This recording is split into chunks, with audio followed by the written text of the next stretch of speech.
Saya beri judul Menang Atas Kesulitan Hidup. Natsnya diambil dari Yakobus 1 ayat 2 sampai 8. Saya akan bacakan. Saudara-saudaraku, anggaplah sebagai suatu kebahagiaan apabila kamu jatuh ke dalam berbagai-bagai pencobaan. Sebab kamu tahu bahwa ujian terhadap imanmu itu menghasilkan ketekunan.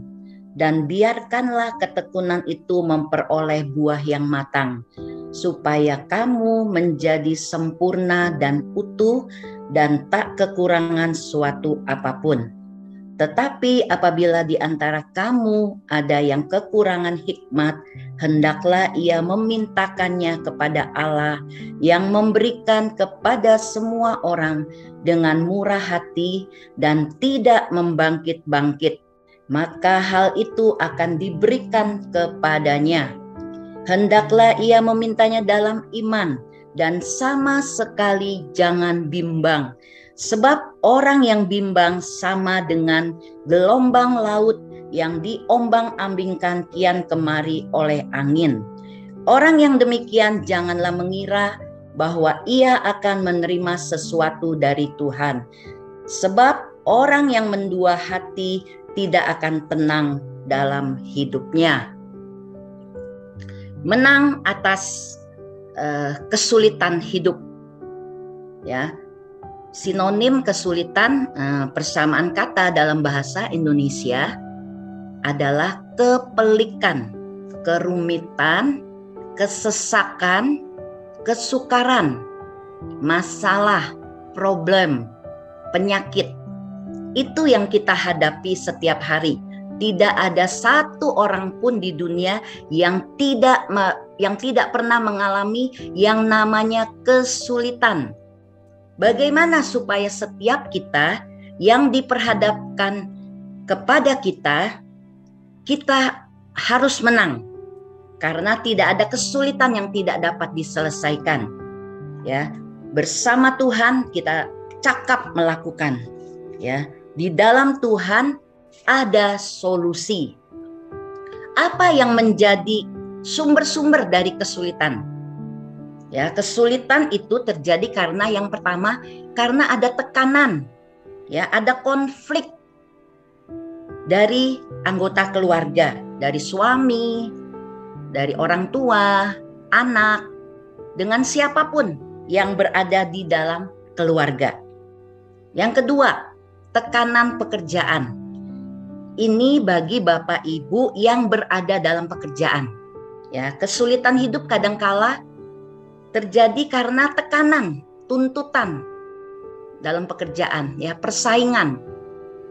Yang ketiga, penyakit yang tidak sembuh-sembuh. Ini adalah salah satu sumber kesulitan. Dan dampak dari kesulitan-kesulitan yang kita alami ternyata berdampak buruk. Ya. Apa dampaknya? Kita kehilangan sukacita, damai sejahtera dari Tuhan. Ya, kalau ada kesulitan yang menghimpit kita, kadangkala kita kehilangan sukacita. Yang kedua, memandang negatif situasi, keadaan, Tuhan, orang lain, dan diri sendiri. Jadi, kalau kita punya masalah, kadang-kadang kita memandang semuanya kadang-kadang secara negatif.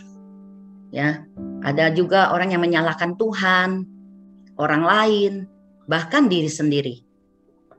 Yang ketiga, kehilangan gairah, susah tidur. Ya, kalau orang yang kehilangan gairah itu tidak bersemangat. Ya, kadang-kadang ya sampai malam tuh dipikirin, nggak bisa tidur. Ya, yang keempat, dapat memunculkan beberapa penyakit yang melibatkan pikiran dan tubuh. Ya, orang banyak mengalami kesulitan otomatis. Kalau kesulitan itu tidak bisa dikuasai, itu akan memunculkan penyakit-penyakit yang serius. Ya, kalau dilihat kebanyakan orang yang mengalami sakit penyakit itu karena dari pikiran ya yang menguasai hidupnya sehingga bisa stres ya. Yang tadi saya bilang kadang-kadang sulit tidur. Ya, apa? Ya, bagaimana cara orang percaya menghadapi kesulitan ini? Ada 3 hal yang ingin saya bagikan kepada Bapak Ibu semua. Yang pertama, hadapi dengan sukacita, pujian, dan doa. Ya, kita baca di dalam Yakobus 1 ayat 2. Saudara-saudaraku, anggaplah sebagai suatu kebahagiaan apabila kamu jatuh ke dalam berbagai-bagai pencobaan. Ya, firman Tuhan mengatakan di sini, anggaplah suatu kebahagiaan apabila kamu jatuh ke dalam berbagai-bagai pencobaan. Ya, firman Tuhan mengatakan berbahagialah. Ya, besar kecil kesulitan yang kita hadapi dengan sukacita, dengan pujian dan doa kepada Tuhan. Sukacita artinya apa? Bergembira. Bergembiralah karena Tuhan, maka Ia akan memberikan kepadamu apa yang diinginkan hatimu. Ya, Paulus dan Silas menghadapi kesulitan di penjara. Ya, dengan dia melakukan dengan doa dan pujian kepada Tuhan. Paulus dan Silas tidak bersalah, tetapi dia dimasukkan ke dalam penjara. Ketika malam hari, Paulus dan Silas menaikkan puji-pujian dan doa kepada Tuhan. Mujizat terjadi. Allah melepaskan mereka dari penjara. Ya, ada kuasa dalam pujian, dalam doa kepada Tuhan. Yang kedua, bagaimana cara supaya kita tetap mengalami kemenangan? Yang kedua, hadapi dengan hikmat Allah. Yakobus 1 ayat 5. Tetapi apabila di antara kamu ada yang kekurangan hikmat, mintalah. Ia memintakannya kepada Allah yang memberikannya kepada semua orang dengan murah hati dan tidak membangkit-bangkit, maka hal itu akan diberikan kepadanya. Ya, firman Tuhan mengatakan mintalah, minta hikmat Allah.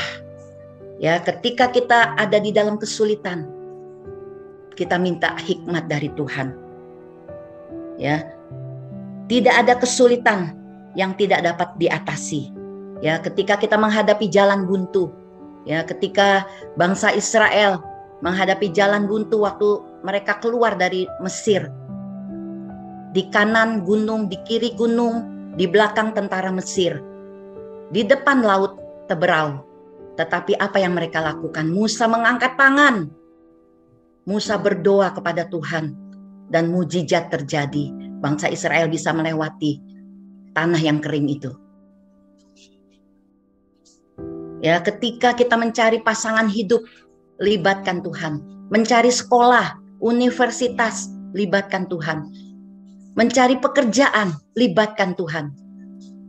Maka Tuhan akan menolong kita. Tuhan punya cara untuk menolong kita. Kita minta hikmat, tuntunan dari Roh Kudus supaya kita dapat menang atas kesulitan ini. Yang ketiga, hadapi dengan doa dan iman yang teguh. Natsnya dalam Yakobus 1 ayat 6. Hendaklah ia memintanya dalam iman dan sama sekali jangan bimbang. Sebab orang yang bimbang sama dengan gelombang laut yang diombang-ambingkan kian kemari. Jadi ketika kita berdoa kepada Tuhan, kita beriman sama Tuhan.